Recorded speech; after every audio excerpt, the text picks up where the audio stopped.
All right. Happy Wednesday, everybody. We are going to get started with a variety of videos, learning a little bit from the last time that we did this. We're going to use both YouTube videos and some recorded and produced videos by our staff. So if I could remind you of just a couple things before we get going. First, make sure that your mic is muted unless you're asking a question. And then second, I put all of the videos that are longer, that might be a little more glitchy over Zoom, in the chat.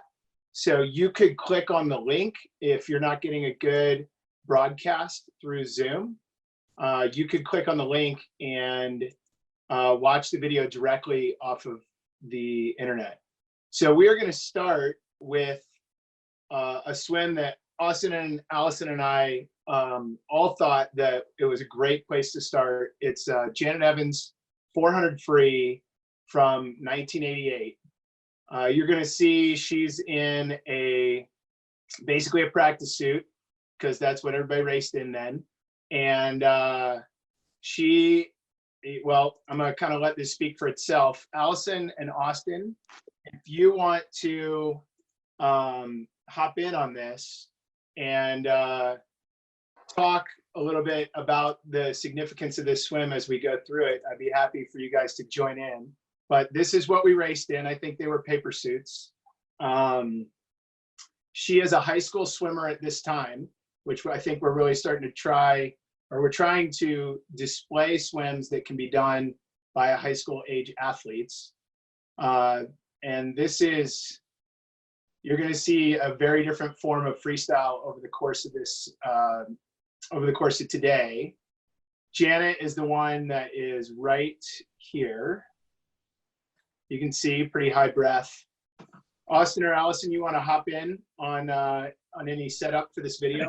Yeah, sure. I mean, I think I want you guys to pay attention to this turn. I think that it's super unique just to see how far the sport has come. That was a little bit quick, but you could see that not a single person was actually in a streamlined position off the wall. And you'll see that the time that she posts is just unbelievable and incredible.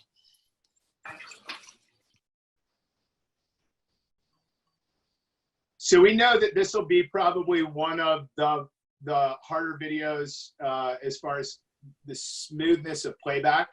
We're getting it out of the way first, but we really felt like this was such a great place to start. Kind of like Katie Ledecky, Janet Evans really revolutionized mid-distance and distance freestyle for her era. She took the world records to a whole new level, much like Katie did. And I think that it was Janet Evans' record stood in the 400 free. This swim stood for 10, 15 years. But you'll note she's going to come up on the wall here at the 200. I think the split's going to show, but she's going to be out in a 201 high, I think. Keep in mind, I mean, she's in a practice suit, basically, lifting her head out of the water on the breath. Really does feel great.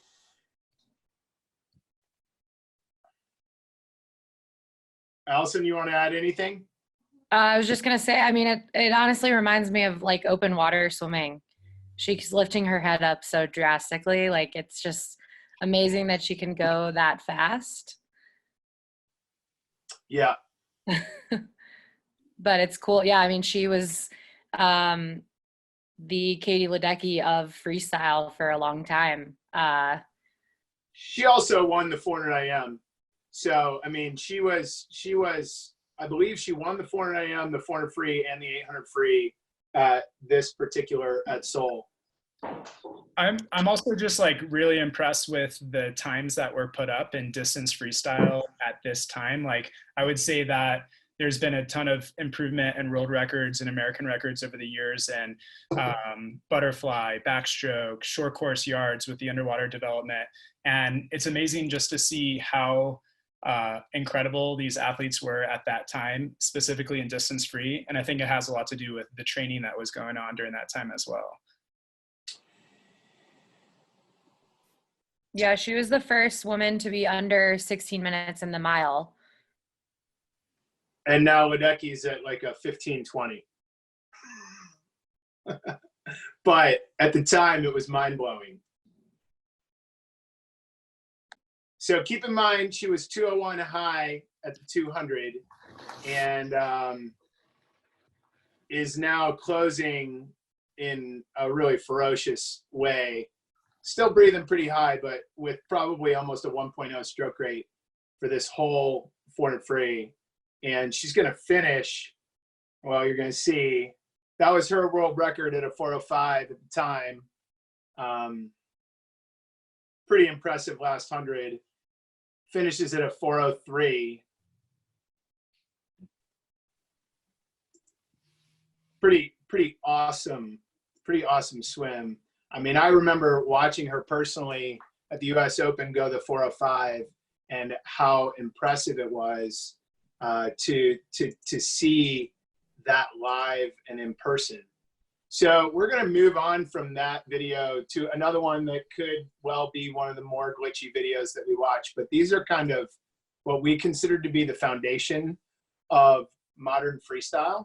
And many of you may be aware of this race, but you at the same time may also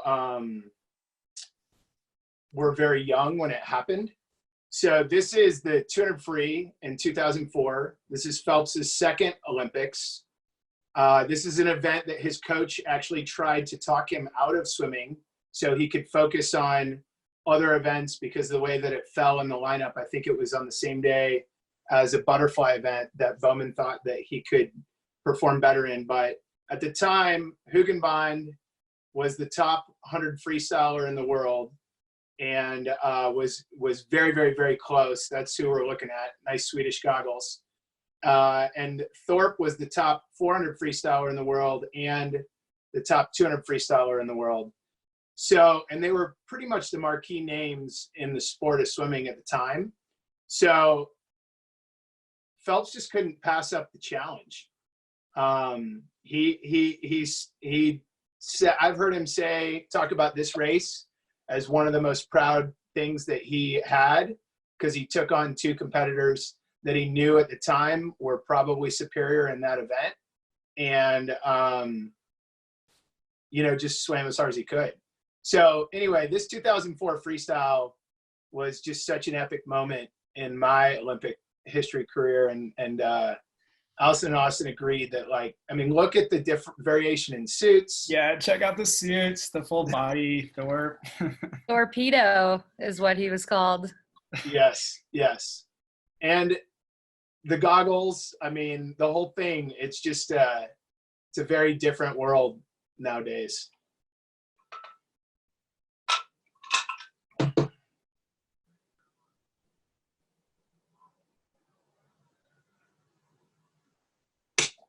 Thorpe did not utilize a traditional streamline. I saw that. You'll notice that he did a thumb touch, and he actually started his dolphin kick in his fingertips.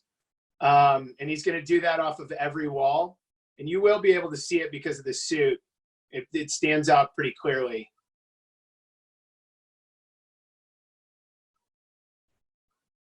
Phelps is underwater way longer than they are, even at, I think he was probably 19. I think he's 19 at this time.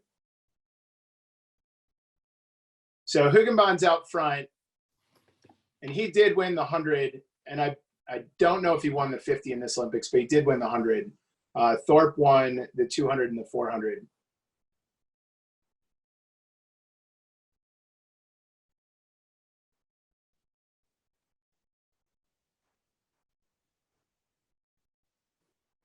You also can appreciate how far the quality of video has come.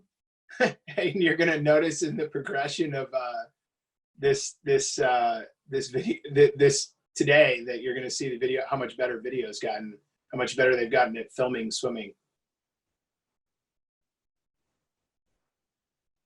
So Thorpe just dominated that third 50. Yeah, nailed the turn, and now you'll see in the video that his leg drive is really, really unbelievable.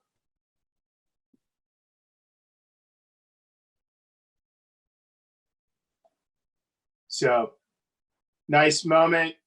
Let you see the torpedo, why he was so popular. I do think it was really impressive to see Michael Phelps's last underwater wall. And really, I think this was at a time when underwaters were really breaking through and starting to be more used at the high level. And I think there's a lot of people that were inspired by his use in 2004. Oh, sure. So we're going to move into just a little bit of slow motion freestyle and let you see what Thorpe was doing underwater and why he was so successful, because he really was considered the premier freestyler in the world for a period of time.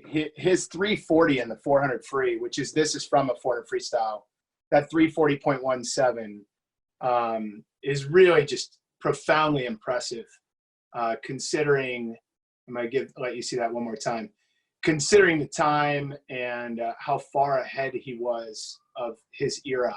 But really great forearm angles, but a little over rotation on the breath, probably over rotates his hips a little bit, but really, really aggressive forearm angles on the front of his stroke.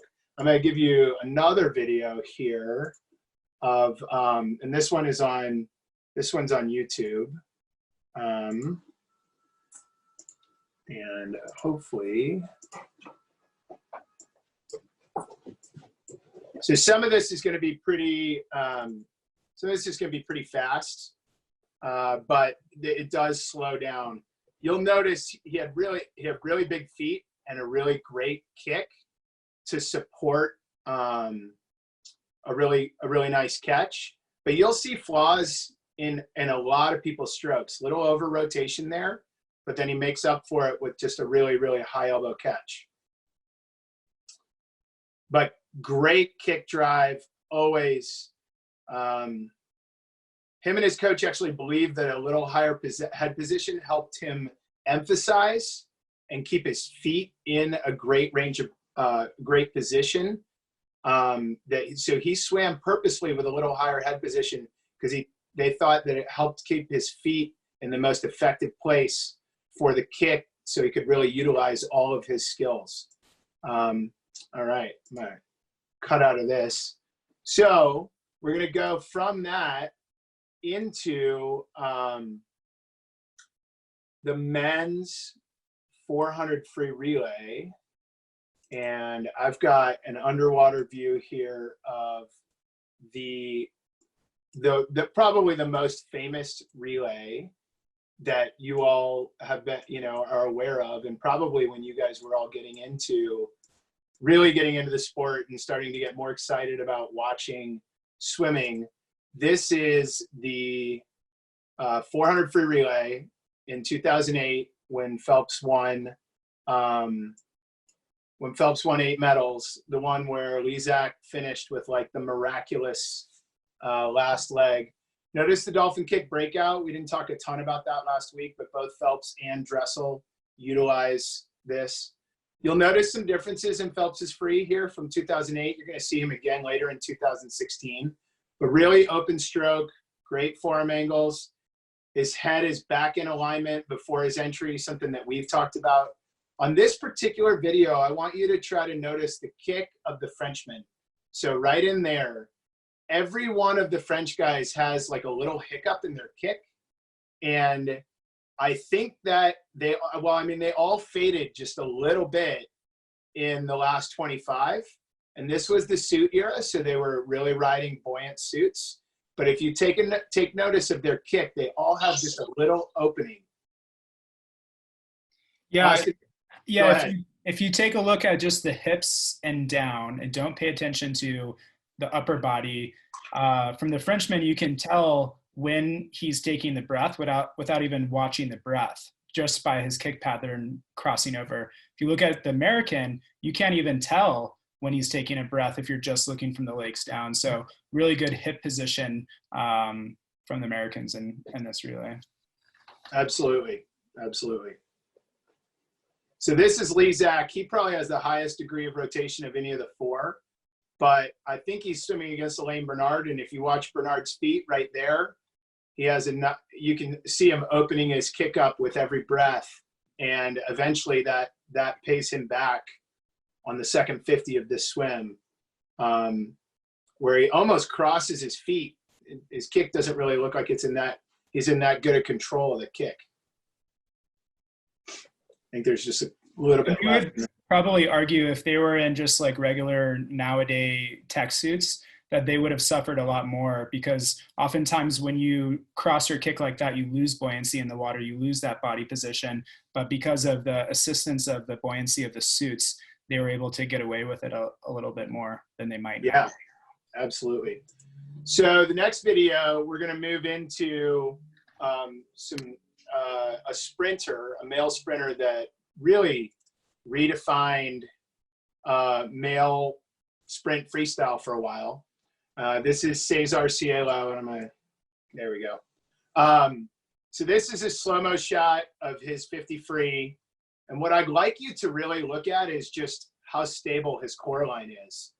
I mean, it feels like you could like be talking to him and how stable his head position is while he's swimming a 50 free all out at a high stroke rate, full sprint, but his face looks almost still within the action of his freestyle. And I just think that that's something that we've really tried. It's one of the things that the early breath return helps with when you're breathing more. I mean, granted, he's not taking a breath. He's just swimming freestyle, but you can just see how great his line is. I'm pretty sure he still holds the world record. He does. Yeah. 20.91. I think Drexels the fastest one without a full suit, but he still does hold the world record in both the 50 and the 100 freestyle. So we're gonna switch gears a little bit to a female, and I would say that this really was Allison Schmidt took freestyle to a new level and really kind of redefined, especially the 200 freestyle. So start looking at her forearm angle. She's a little over rotated on her breath, but so strong up top. And you can look at the Australian that is just beyond her, and the forearm angles are also excellent. She's a little higher head position. But just start picking up on how did somebody go faster than Allison Schmidt? Because for a long time, Allison Schmidt was considered the best freestyler. Well, there's a little bit of an over rotation, just a little bit of a high breath, something that Ledecky cleans up, but still great connection.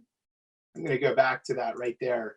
Great connection from her catch and her breath. So when she comes back in off of the breath, really powerful connection into her forearm right there. All right. So, okay. So the next one, I hope comes out well. We got some new video editing software, and I spent a bit of time on this. And when we looked at it earlier, it was a little glitchy, but this is probably going to be the longest we're going to spend on, I think, any one athlete, and it's going to be on Ledecky. And so what I did is I took the 800 freestyle when she went 804, and I cut little segments of video out. So she starts out with a very low amount of kick, and then progressively integrates more legs, especially over the course of the last 300. But I consider her to be probably, I mean, just so incredibly dominant and still dominant. But I mean, she broke records by more time and a larger margin than almost anyone, especially in distance swimming since Janet Evans. So really great extension, but if you've ever seen her swim at real speed, she does not spend any length of time at that extension point, yet she has perfect extension.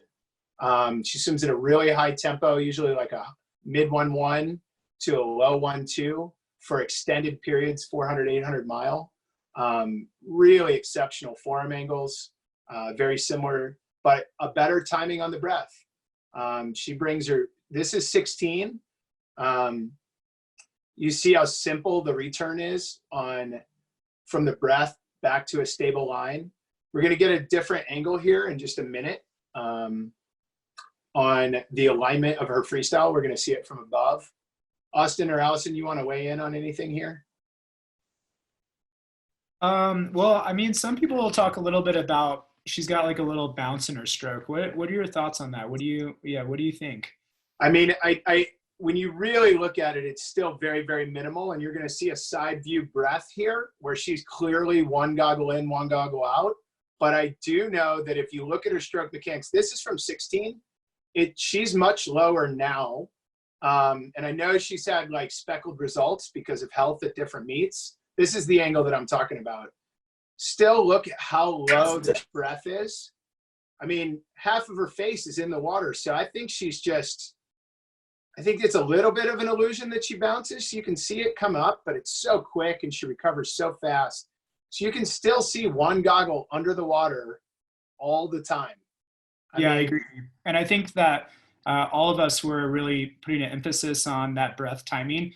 And really the kind of the key point that we were expressing is getting your head in that neutral position before the recovery finishes. And you can tell that she's getting that head position in that neutral position. I'm going to replay this just for a second. This is the end of an 800 free. Watch when she puts her heads down and holds her breath. Right here. No breathing. Last 7 meters of an 800 free. She closed this in a 58 long course 100 free. When I think of the performances, and that one just stands out to me as like something that's really, really, really special that she did. I want to give you just maybe a little bit more, something pretty similar. I just think this video in particular is a little bit slower, and it just really articulates exactly what we're talking about. Perfect extension point, great forearm angle. She did build her kick. If we could watch this at real time, one of the things that they did in training, they thought that she was using too much legs at the front of her distance swimming. So she tactically changed her strategy to become better at pull so that she could go out with a lower exertion on her kick on the front of this. And in this race, I think she goes out just a little under 2 minutes and basically with almost no kick at the beginning. Anna, you raised your hand. Go ahead. Yeah, so you talked about how like she sets up her pull really well but doesn't stay in that position for a long time. Is that like something that you should work on, or should you hold that position for longer than she does? Well, I think that you're gonna. We've shown a lot of pretty similar freestyles, and I'm about to show you 2 videos with contrasting styles of exactly what you're asking, which is we've seen a lot of people who hold, extend, ride a little bit longer. I mean, she doesn't hold that position, but the guys that we saw certainly hold a little bit longer. But I'm about to show you a straight arm underwater freestyle, probably a little bit more designed towards like pure sprint. This is going to be Tony Irvin. And so I think that maybe I can answer your question just by continuing, because you're like right in line philosophically with the variety of what we're trying to show. So this is Tony right here. And he swims with almost a direct straight arm. Now, probably you all know this story, but he won the Olympics in 2000, tied Gary Hall for the gold, and then won again in 2016. One of the coolest stories in swimming history. that a man of this age could win.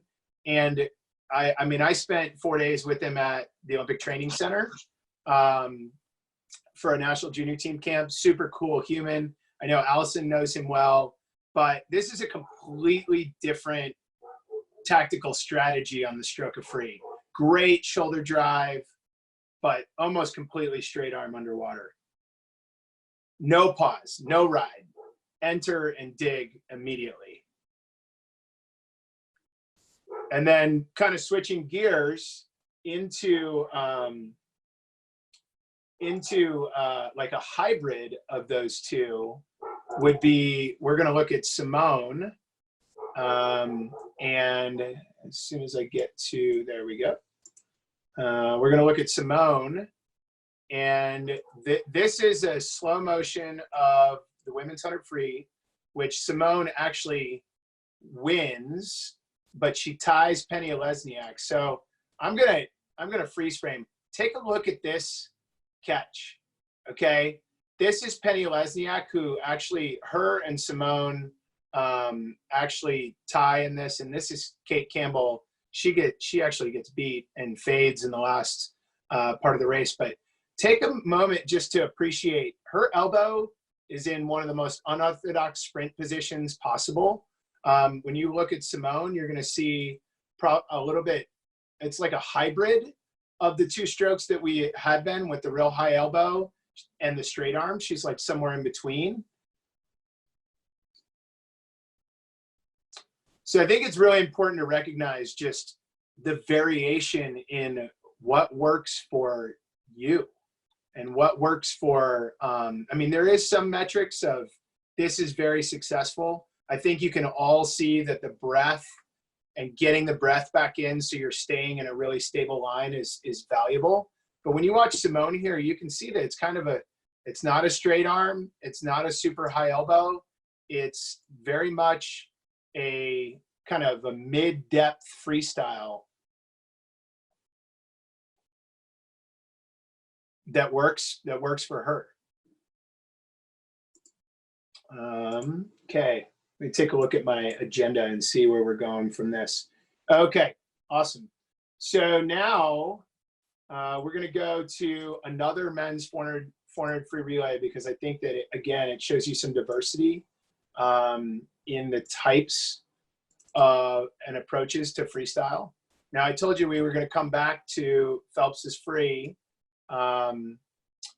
He is not the leader. This is actually Drexel leading off the men's 400 freestyle relay.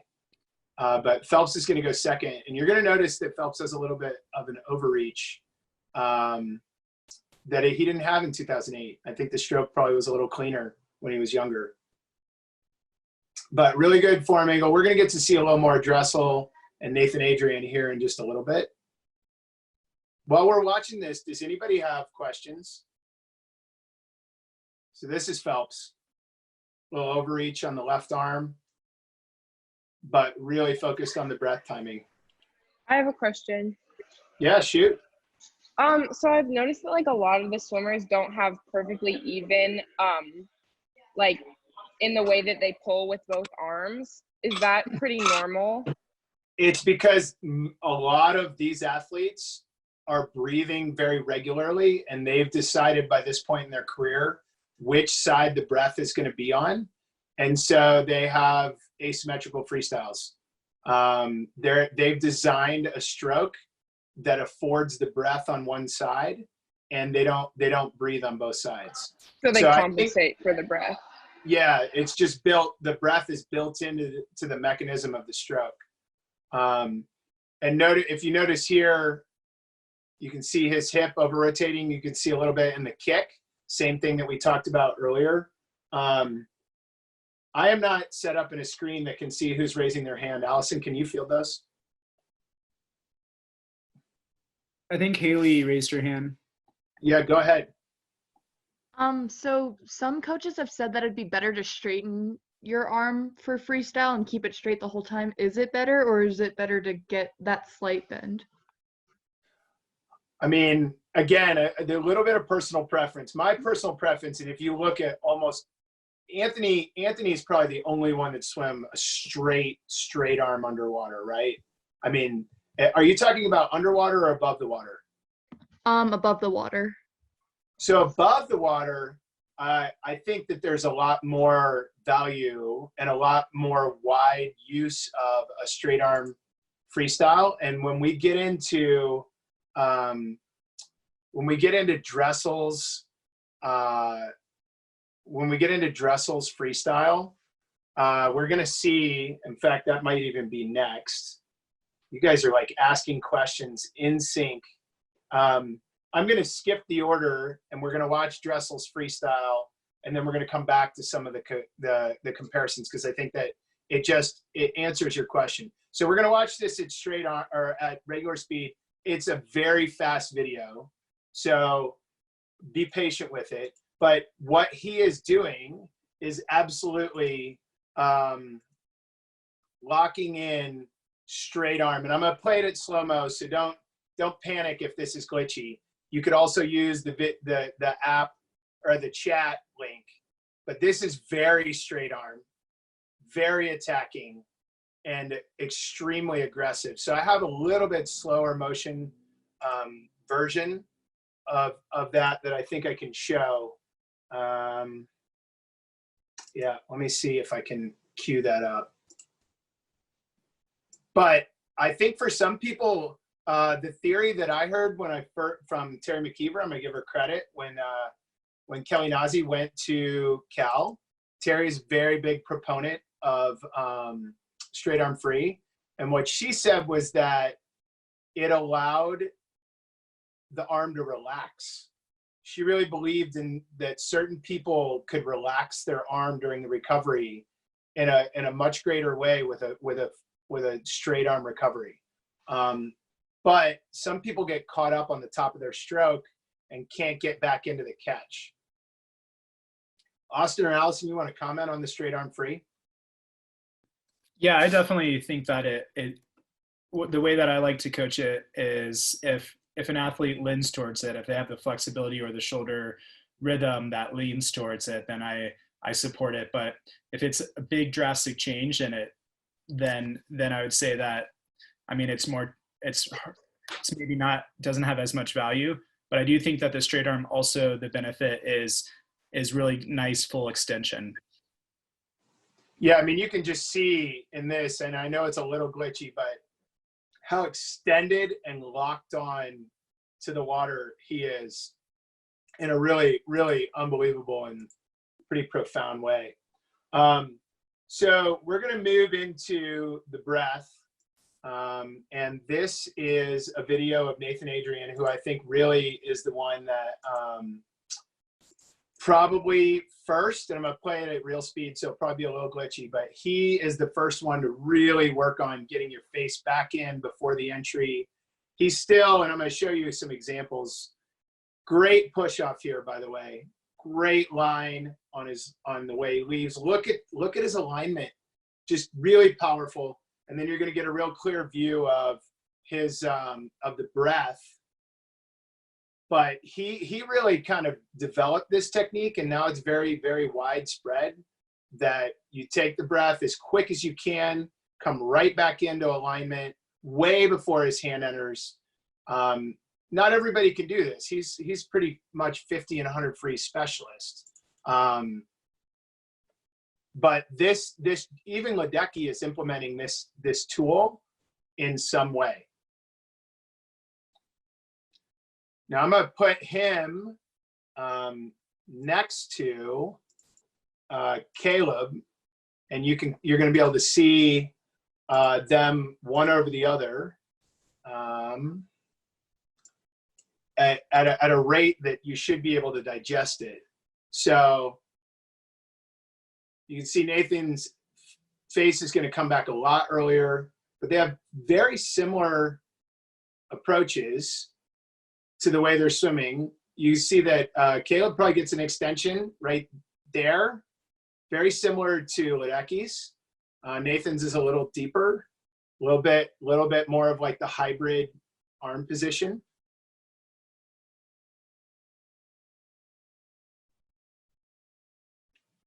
So two very similar freestyles that I think have been incredibly successful. I mean, Adrian's won gold medals in multiple Olympics individually, and I think Drexels on the cusp of that kind of performance. And then we're going to finish. We're going to finish with Drexels 100 freestyle, and we can go back to anything that you have questions about. This is Drexels 100 free. I'm not going to show it to you at real time because it's just too, I know it's glitchy, but I've got some slow-mo of his 100 free. This is a 47.0. This is from World Championships 2019. Outside the Cielo full suit, 46.9. This is the fastest 100 freestyle ever performed. And I think just a really great shot. Get the first 25, and then I'm going to show the last. That's the breakout, I think, right there, coming off the wall.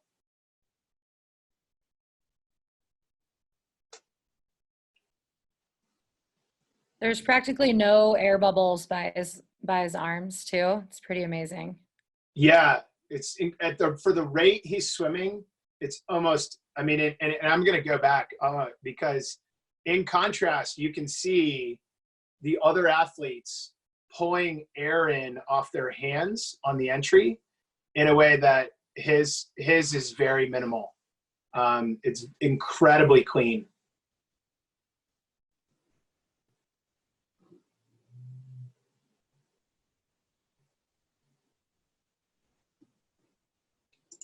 Awesome.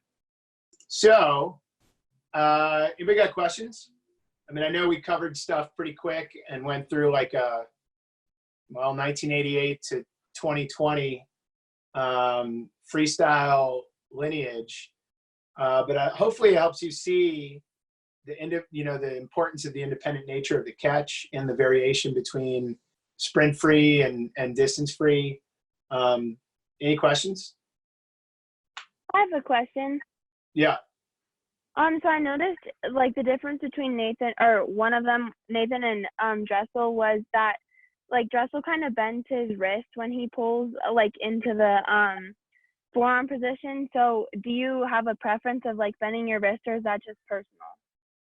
I think that he's just trying to get like the angle, whereas Adrian's pulling like in a more connected from fingertip to lat. Like this is one movement. There is as much independent movement here.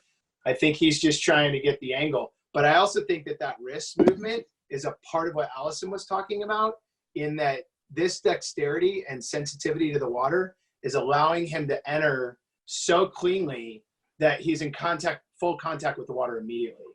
So I think that what you're seeing is just part of like his brilliance, right? Is that a lot of people, if you watch video, they use their thumb.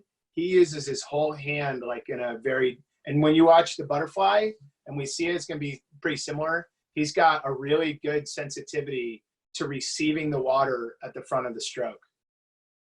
Okay. Garrett Davison. So I noticed in some swims it wasn't one that you showed, but there are some swimmers such as Yannick Agnew who went 143, 1-2 at the 2012 Olympics in the 2 free, who really make sure they have a full extension of their hand and arm past the hips. And then there are some who are much shorter and have a higher stroke rate. Which do you prefer? I think that's really individual to what your goal is, right? What distance are you trying to maximize? So and again, Austin said it very nicely. What's your anatomical advantage? What's your feature that allows you to be successful? If you don't have great shoulder flexibility, you can't swim with straight arm freestyle. So some of those are individual variants that can only be really figured out by analysis. Like, does this work? Do I go faster? Do I feel stronger? Or do I feel like I get stuck on the bottom of the stroke? Allison, Austin, you guys want to jump in on that? Yeah, I think what you said is amazing, and I would also just say that I think every athlete has to make those big decisions on what they're evaluating in terms of like tempo and distance per stroke. All right, I might increase my distance per stroke, but lose a little bit of my tempo. I might increase my tempo and then lose a little of my distance per stroke. And what's the sweet spot that you can find? Yeah, and I'm gonna backline that just with, if you don't understand that stroke length times stroke rate equals swimming speed, then you're missing like a fundamental education. And Garrett, I'm not like insinuating that you don't understand this in any way. I'm just articulating stroke length times stroke rate equals swimming speed. So these two factors have an interplay that sometimes a decrease in efficiency but an increase in rate produces a faster swim because of an athlete's fitness and ability to maintain the rate. Sometimes, and I actually saw a really, really interesting chart. I might even be able to pull it up here. Oh, Louis is going to get in the meeting here. Really interesting chart from the national team guy Russell that talked about the evolution of people's stroke rate over the course of their career.